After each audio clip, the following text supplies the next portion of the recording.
Hello and welcome to the channel. The majority leader of the House of Representatives, Al-Hassan Doguwa, remember the legislator who during the National Assembly election attacked his constituents because them no one vote for So he, together with his thugs, unleashed mayhem, shooting sporadically, leading to the death of one, setting the new Nigeria People's Party (NNPP) office in the state on fire, as some persons were burnt to death and others sustained serious bodily harm. In all of these atrocities, this Oswald participates fully. As bad as it got, him not only win the election, now he won't contest for Speaker of the House of Representatives. With all of that, nothing done happen to Ram. He dey waka freely, they open mouth talk nonsense. I go soon read wetin the old dey talk on why them need to vote for Ram to become the number 4 person for the country. Imagine. Subscribe, like, share, and comment. Thank you. My 4 wives, 28 children, prove I will succeed as Speaker. Doguwa. The majority leader of the House of Representatives, Al-Hassan Doguwa, yesterday declared his intention to run for the speakership of the 10th National Assembly, saying his 4 wives and 28 children approves he would succeed as Speaker.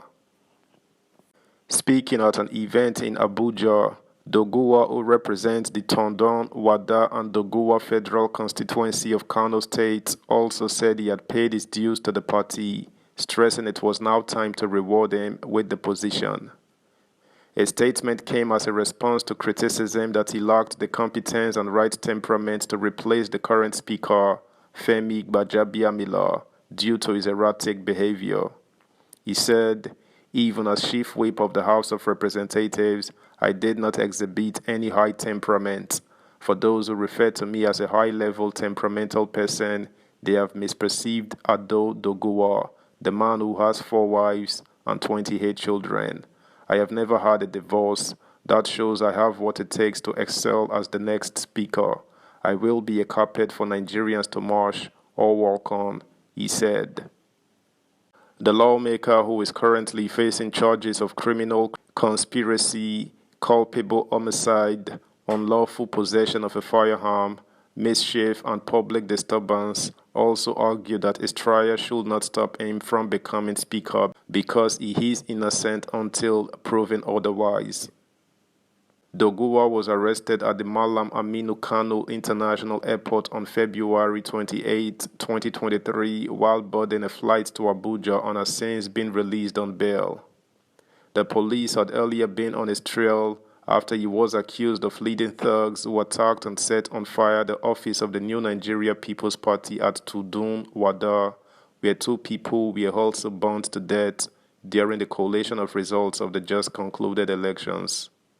Also, Al-Hassan was accused of shooting to death and injuring others during the raid on the NNPP Tudun Wada office.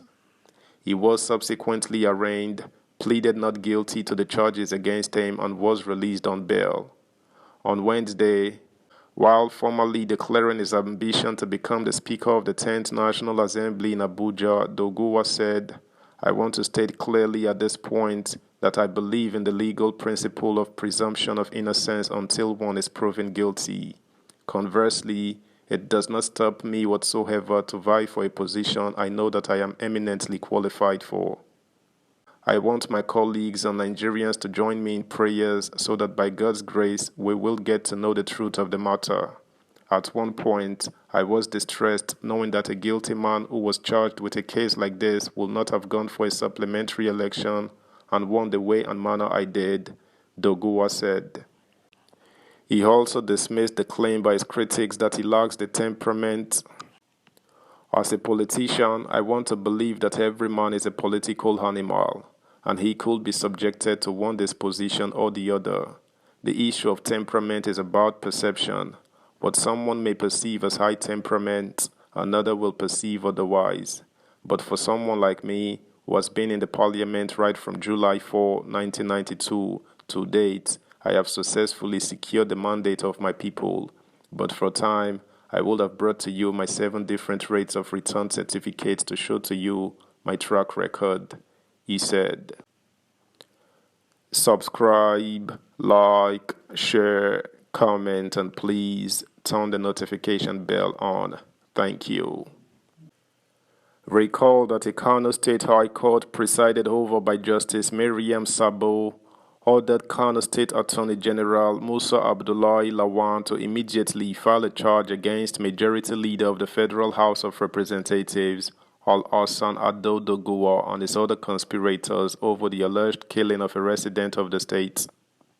The order came after a Kano retired Chief Magistrate Muntari Gaba Dandago applied for an order of mandamus seeking to compel the AG to file the charge. An order of mandamus is a judicial writ issued as a command to an inferior court or ordering a person to perform a public or statutory duty. The court, however, gave the order upon the ex parte application by counsel to the applicant, Y.I. Sharif. The motion ex parte, which contained 19 paragraphs of affidavit in support, was duly sworn to by applicant himself, dated April 5, 2023, and the written address filed by the applicant counsel, dated 10th April 2023. Delivering a ruling on the motion, Justice Sabo upheld that leave is hereby granted to the applicant to apply for the issuance of an order of mandamus against the respondent, that is, Attorney General of Kano State, compelling him to exercise his power under Section 211 of the Constitution of the Federal Republic of Nigeria as amended, to immediately file a charge against Doguwa and his conspirators for the offenses of criminal conspiracy, culpable homicide, mischief, incitement of public disturbance, and possession of firearms before a court of competent jurisdiction. The court adjourned the case to May 12, 2023 for the hearing of the motion on notice. However, when contacted to comment on the development, the state's Attorney General said the State Ministry for Justice was still waiting for the Nigeria Police to complete their investigation and bring back the case file.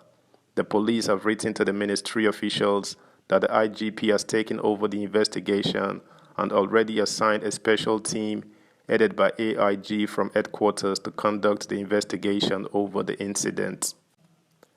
That's the news, guys. Thanks for listening. Until next time, bye.